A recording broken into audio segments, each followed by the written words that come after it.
Hi everyone, welcome to our monthly guidance message, and today we'd like to talk about overcoming abandonment and finding acceptance. And abandonment can be a deep-seated issue for many of us, stemming from our childhood. Many of us may sadly have been physically abandoned by our parents. Others may have felt emotionally and psychologically abandoned. And we may look back with compassion now and understand that our parents were simply doing the best they could at the time. But for us, the issues still remain for many of us. And it's time now to look at these and see if we can let them go. This is a deep scar to overcome because the people who are meant to give us protection and guidance and love were sometimes not there. So we have this ache inside us for something that's missing. This can stem on into adulthood when we lose relationships, lose friendships, and can feel abandoned all over again.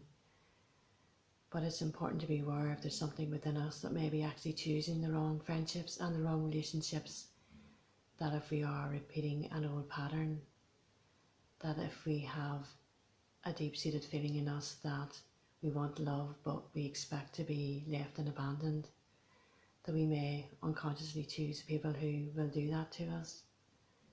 So it's bringing awareness to this whole area will help to change your relationships. Of course, the whole issue of abandonment is also very strong on the spiritual path, because I know at times many of us can feel abandoned by God, by our divine source, by the source of love. Of course, this is a complete fallacy. God will never abandon us. God can't abandon us. We are one with God. God is one with us. So it is a complete impossibility for God to abandon us. But we can certainly feel abandoned on many occasions. And I suppose Jesus is one of the people who makes us think of being abandoned by God in a strange way, by those cries on the cross, my God, why have you forsaken me? So we just like to talk about that a little today, knowing Jesus is with us as we speak, and really try to explain a little around that. While Jesus was on the cross, he was in a complete knowing that he was the light. He was feeling himself both in the body and in the light at the same time. And this other awareness, this knowingness, this is what helped him to sustain himself through that experience that he had chosen.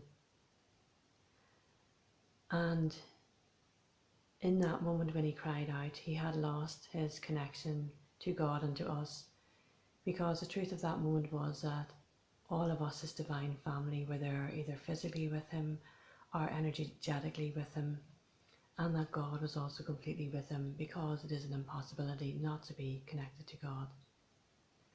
But in that moment, when the pain of his body just became too much, he lost the connection. So what he was crying out for was that reconnection, and he found that reconnection again. But we just hope to make that little bit clearer, that the connection was always there.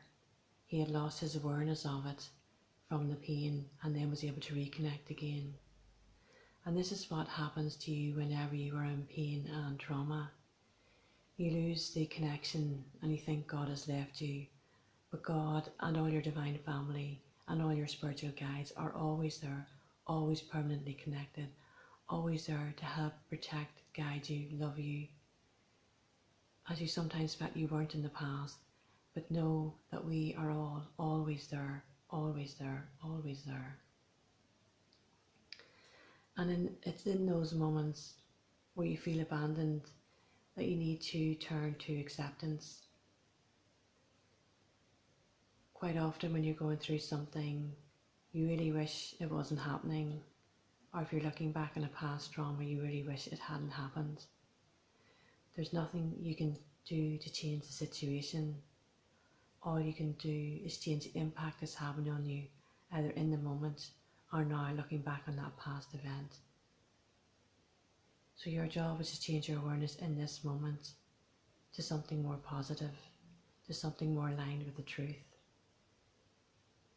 So often when you're in pain, you're crying out and going, God, God, why are you doing this to me? And in effect that is pushing God away, because you're pushing God away in your awareness. Of course, apparently pushing God away, because pushing God away is an impossibility. Connection is always there. But in that moment, the much more positive thing to do is to accept whatever is happening to you, difficult as that may seem. It's in that acceptance and surrender to it. You can go to this other place and go, now God, I am willing to accept and to reconnect with you. And I know that you will help me in whatever way my soul needs help right now. So in those moments when we feel abandoned, turning to acceptance of what we're going through, acceptance that God loves us, acceptance that God is always connected to us, acceptance that God will always help us without fail, always, eternally. So just pondering that in your awareness, because this really is a change of awareness to release those patterns of abandonment, to learn how to accept. And we would just like to finish by saying, God, your divine family are always connected to you, always with you, always there to love and guide you, always waiting for you to call out to us, to open your connection to us, to accept our connection to you. But just be left with this feeling and knowing that we are always there. So thank you for listening today. Take care. I'll be back next month with another message.